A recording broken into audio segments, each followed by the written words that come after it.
Back door channel से मुज़ाकरात तकरीबन पहला मरहला तय पा चुका है। ये हम आपको बताएंगे पीटीआई के साथ जो मामलात यानी पहले बदएतमादी पर थे, यानी कि एतमाद की कमी थी, वो बहाल हो रहा है। ये सब हम आपको बताएंगे। और इसके अलावा अली अमीन गंडापुर ने एपेक्स कमेटी का जो इजलास है उसमें वजीर आजम को खरी खरी सुना दी। वो क्या हैं वो भी हम आपको बताएंगे।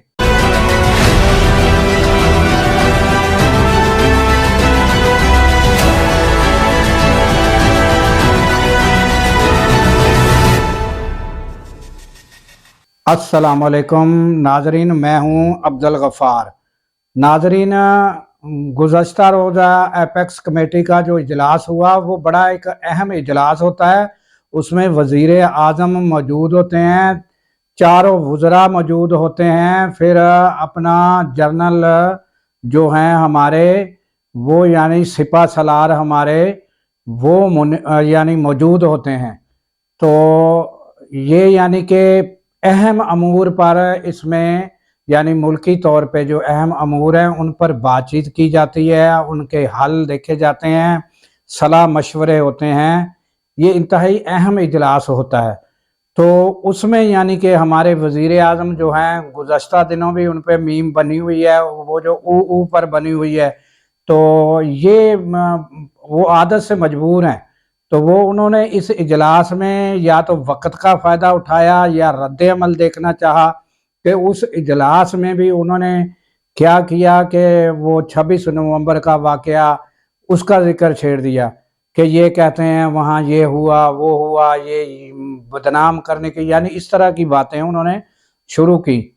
तो जिस पर यानी कि फिर अली अमीन गंडा तो फिर उन्होंने दे दिया डंडा, सॉरी यानी उन्होंने फिर यानी कि यानी वो वज़ीर आज़म है हमारे, वो डंडा तो खैर नहीं कहना चाहिए, वो उन्होंने यानी फिर खरा खरा जवाब सुना दिया। और उन्होंने कहा यानी कि उन्होंने भी अच्छी खासी सुनाई और कहा कि आप किस तरह कहते हैं वहाँ गोली नहीं चली, हमारे जो है 13 आदमी जो हैं वो वहाँ शहीद हुए जिनके हमने आपको प्रूफ दिए हैं। उसके अलावा हमारे कितने मुतअद्दिद अफराद जो हैं वो यानी वो अभी तक ताहाल गायब हैं और कितने ज़ख्मी हैं, वो सारे सबूत हमने आपके सामने रख दिए हैं। उसके बावजूद आप किस तरह ये बातें कर रहे हैं। तो फिर उस पर जो हैं वो आएँ बाय शाएँ, फिर उनको कोई जवाब वज़ीर आज़म को नहीं आया, क्योंकि उनके लिए ये अली अमीन गंडापुर का ये गैर मुतवक्के जवाब था जो उन्होंने यानी उन्होंने तो ये सोचा था कि हमारे यानी कि आसम मुनीर, हमारे हाफ़िज़ साहब, जर्नल साहब हमारे मौजूद हैं, तो हमारे सिपा सलार मौजूद हैं, तो उनकी मौजूदगी में ये कोई जवाब जो है वो नहीं देंगे। तो मगर आप समझें कि वो भी अली अमीन गंडा हैं, तो उन्होंने फिर आगे से सुना दी। तो फिर ये उन्होंने फिर यहाँ ही नहीं रुके, उन्होंने अली अमीन गंडा ने बाहर आकर भी रौला डाल दिया। जब बाहर आकर रौला डाला तो वो जो है उनके लिए यानी कि बड़ा एक वो उसमें उनको ये उनके लिए शॉकिंग था कि ये उधर अंदर भी उन्होंने ठोक के जवाब दिया, जिन्हों कहते हैं ना वो ठोक के जवाब देना, वो उन्होंने ठोक के जो जवाब दिया। अब ये लोग हुकूमत के जो हैं इस टेंशन में है कि यार ये जुर्रत कहाँ से आ गई अली अमीन गंडापुर में, और फिर वो समझ रहे हैं कि ये कोई अंदर खाते कोई गल हो रहे। तो ये यानी इनको टेंशन अभी ये भी पड़ गया है। तो और फिर आगे अभी आप जो मुज़ाकरात हैं उनका मैंने आपको बताया था कि एक तो ये जो कमेटी है उसके मुज़ाकरात हैं, वो भी मुज़ाकरात के बारे में पता चला है कि आखिर ऊपर से ताकतवर जो हल्के हैं उधर से ही यानी कि इजाज़त मिली है, तो ये काम शुरू हुआ है मुज़ाकरात का। और फिर अब एक यानी कि बुशरा बीबी है, एक वहाँ भी हो रहे हैं मुज़ाकरात। और फिर अभी शाह महमूद कुरैशी کے بارے میں بھی یعنی کہ جو یعنی کہ گہری نظر رکھے ہوئے ہیں اینکر، ان کی جانب سے یہ خبر دی جا رہی ہے کہ شاہ محمود قریشی بھی میدان میں آ گئے ہیں، اور وہ کس طرح کے میدان میں آئے نہیں لائے گئے ہیں۔ تو یعنی اب بات یہاں تک پہنچ گئی ہے کہ اعتماد بحال ہو رہا ہے، بلکہ کافی لوگ تو کہہ رہے ہیں کہ اعتماد بحال ہو گیا ہے، اور رہائی کے جو مراحل ہیں وہ بھی طے کیے جا رہے ہیں۔ تو یعنی میں محتاط طریقے سے کام لے رہا ہوں، تو یہ میں بتا رہا ہوں کہ آئندہ چند روز میں اچھی اچھی جو خبریں ہیں وہ آنے والی ہیں، اور یہ اعتماد کی جو مسئلہ تھا وہ کیا تھا؟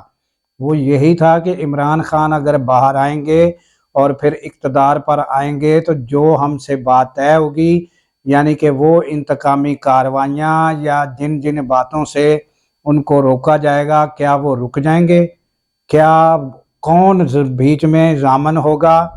کن کی ضمانت ہوگی اور کن کے کہنے پہ یہ طے کیا جائے، اور بیچ میں ایسی کوئی اتھینٹک شخصیت ہو کہ وہ سارا جو ہے یہ پتہ چلا ہے کہ اب وہ مراحل یعنی کہ پہلے اعتماد کا یا کوئی بیچ میں شخصیت وہ آ چکی ہے، اور یہ مرحلہ طے پا گیا ہے۔ اب رہا مرحلہ وار یا کس طرح رہائی ہونی ہے، یہ آئندہ چند روز میں آپ کو سارا معاملہ کلیئر ہوتا ہوا دکھائی دے گا۔ اور اس کے آپ کو پہلے یعنی کہ شاہ محمود قریشی اور یہ ڈاکٹر یاسمین راشد اور عمر چیمہ یعنی یہ دیگر سارے تقریباً آپ کو رہا ہوتے ہوئے نظر آئیں گے۔ تو انشاءاللہ معاملات بہتری کی طرف گامزن ہیں۔ تو اجازت دیجیے اس دعا کے ساتھ کہ اللہ تعالیٰ پاکستان کی خیر فرمائے، پاکستان کی سرحدوں کی خیر فرمائے، اور سرحدوں پر مامور ہمارے جوانوں کو اللہ تعالیٰ شاد و آباد رکھے، کیونکہ ناظرین جس وقت ہم سو رہے ہوتے ہیں وہ سرحدوں پر جاگ رہے ہوتے ہیں۔